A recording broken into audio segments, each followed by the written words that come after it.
como bailarín, ¿no? O como educador, porque también tú has ido a muchos congresos y has enseñado. ¿Cuál ha sido tu Ujú, experiencia a nivel global según el baile? Porque el baile y la música van uno con el otro. Siempre mientras el baile, ujú, mientras la música evoluciona, el baile evoluciona, porque el baile es la expresión ujú. física de la música, ¿no? Y la música es la expresión instrumental de la persona. O sea que Sí, el cuerpo es un instrumento, al igual que lo que es una guitarra, que lo que es una voz, lo único que las exacto, expresiones son diferentes. Eh, exacto. ¿Cuál ha sido tu experiencia? Y a dónde tú has viajado tú has viajado a Europa y a Sudamérica Sí, sí. Creo que ya hemos ido a todos los continentes excepto África. y Antártica, me Nos imagino, falta ¿no? África todavía. Antártica, sí. Un poquito El frío para día que allá. tenga un congreso de bachata, allá nos vemos. Ok. ¿Y cuál ha sido tu experiencia dando clases en diferentes partes del mundo y Ujú. trayendo eh, e- e- ese sabor auténtico de la bachata? Porque yo sé que donde quiera que tú vas, tú no vas a poner di que bachata de la última, no, tú tienes un buen balance. Entonces, Sí. ¿cómo tú sientes que es la reacción de las personas en los diferentes Ujú. lugares del mundo? Bueno, yo creo que Eh, mi experiencia ha sido muy bien, muy bonita. Todos los países que visitamos nos han recibido con manos abiertas, culturas donde la mayoría de la gente no hablan el idioma que nosotros hablamos. A veces hasta no nos podemos comunicar con palabras y encontramos otra forma de comunicarnos. Eso creo que fue una de las cosas más interesantes. Hemos viajado a Rusia, China, Brasil, Mm, Australia y muchos países donde uno no se imaginaría tal vez que la bachata ha sido tan boom en otra cultura. Y creo que cuando las personas van a los talleres de nosotros, bueno, yo primero no diría que le estamos trayendo eh, algo lo más auténtico, porque eso es claro que basado a la persona que tú le preguntes. Tal vez tú le mm, preguntes a las personas de la primera generación y te van a decir, oye, pero lo que está haciendo Dakota y Edwin, eso no es auténtico. Pero ah, sí tratamos además de dar las clases de baile, los talleres, sí tratamos de traer temas culturales, que creo que ahí es que está eh, el bulk del trabajo que hacemos. Por ejemplo, nosotros ahora nos vemos más como informantes de la cultura, que es lo ok. que la cultura dominicana puede ofrecer al mundo, que puede una persona apreciarlo al igual que aprecian la bachata.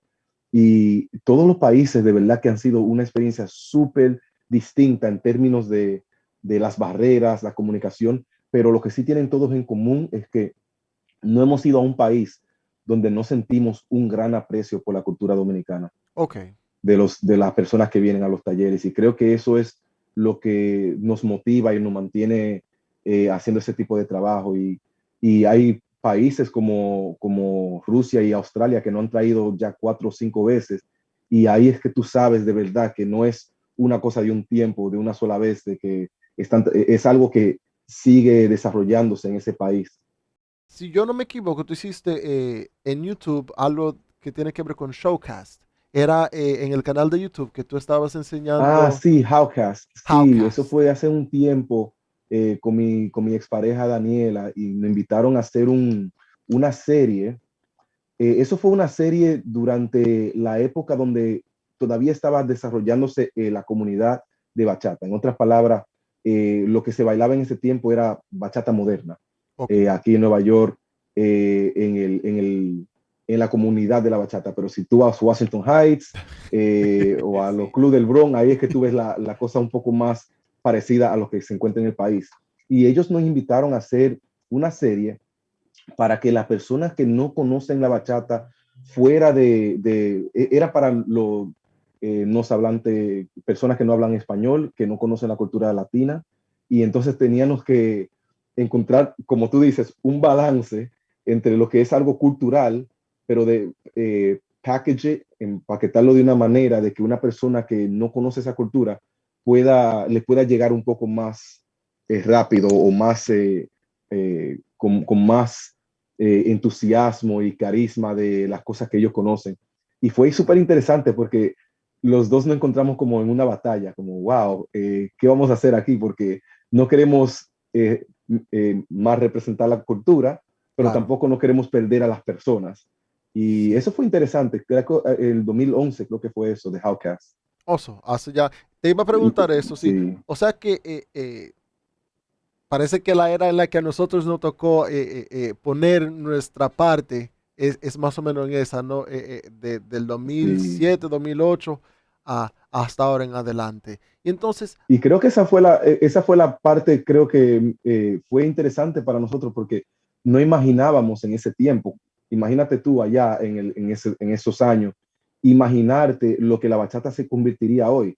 Claro que ya era popular, pero ahora está en otro nivel que yo nunca me imaginaría que en todos estos países iban a tocar bachata. Incluso cuando con mi ex en ese tiempo, yo visitamos a Argentina y allá en un club nos reconocieron una persona randomly así y nos dice, miren acá, ustedes son las personas de estos videos.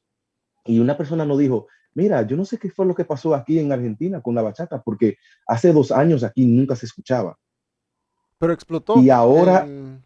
sí, ahora es uno de los ritmos más populares y creo que eso ha sido la historia de la mayoría de Latinoamérica, de Sudamérica en específico. Y los lugares que no escuchaban bachata ahora son uno de los ritmos más populares, al igual que el trap.